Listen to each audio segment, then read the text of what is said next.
Hello and welcome back to this tutorial. In this tutorial, we will look at how borders, padding, and margin elements are implemented with Tailwind CSS classes.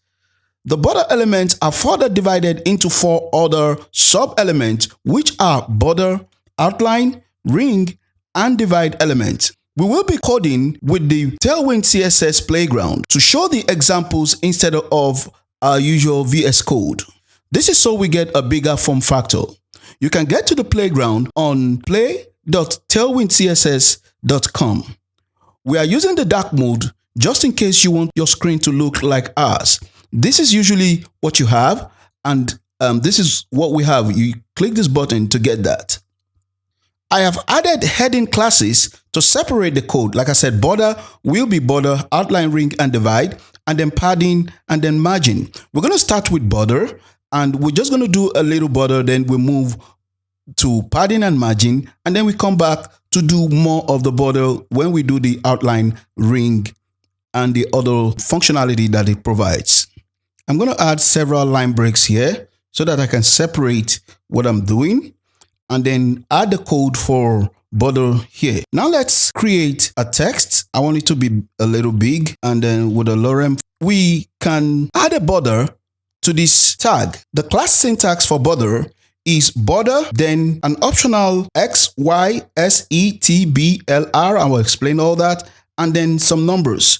And it could be just the border alone, or border and the numbers alone, or border, the coordinates, and then the numbers. Now, let's start by adding a border to this text. We're going to do the simplest one, which is just to add border.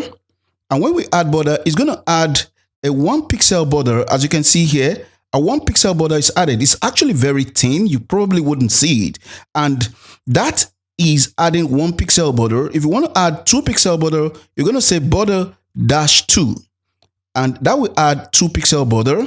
If you do the border 3, that won't work because there is no border 3. The next is border 4. They're all a multiple of each other. We have border 4, which is bigger, and then border 8. Border 0 is the default, which means no border at all. You can also add border sides, which are represented here. So if I want to add, say, border on the x-axis, that is horizontal borders, I'm just going to put x dash and say maybe border 2. Let's do 8, so you'll see border 8 is going to have a border here and then another border here. And if you're doing on the Y, that is going to put border on the vertical coordinates. You see border at the top and border at the bottom. And of course, you can also specify either top or bottom or left or right. So we can say border top alone, or border right, or border left, or border bottom. All works the same way. Now let's look at padding and margin. Padding add extra space inside an element, while margin add extra space outside an element. Let's take an example. But before that, I would like to add the syntax. So to implement these, you say either padding, and then you add the side, and then the number of padding you want to add.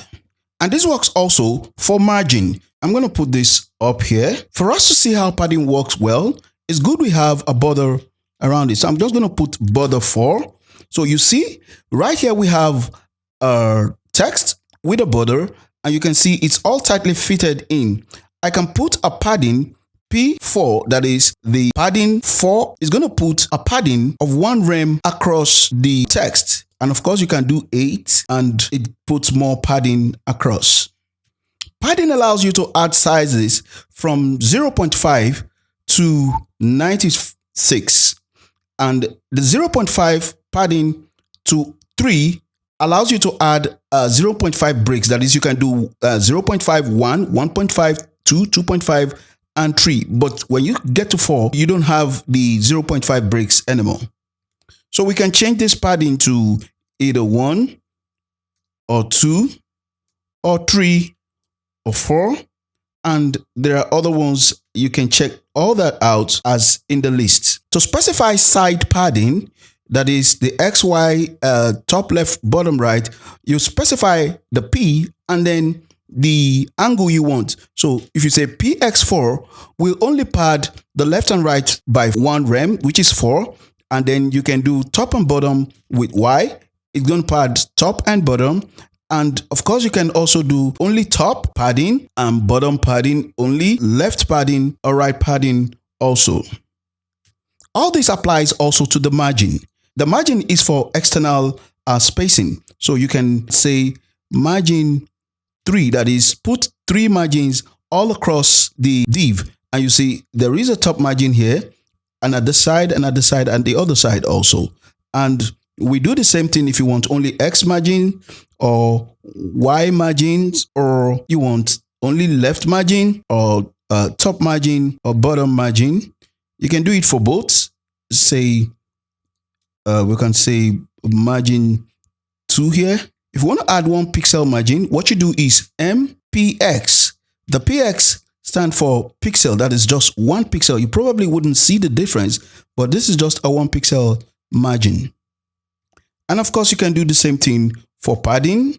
I'm going to take these out, P and PX. So that gives me 1 pixel padding across. It's so subtle you probably wouldn't see the change. This video is part of my course on Udemy titled Mastering Tailwind CSS with Project Example. Currently, we have 18 project examples that you can use, so go to the link in the description below for our sales coupon to access the course.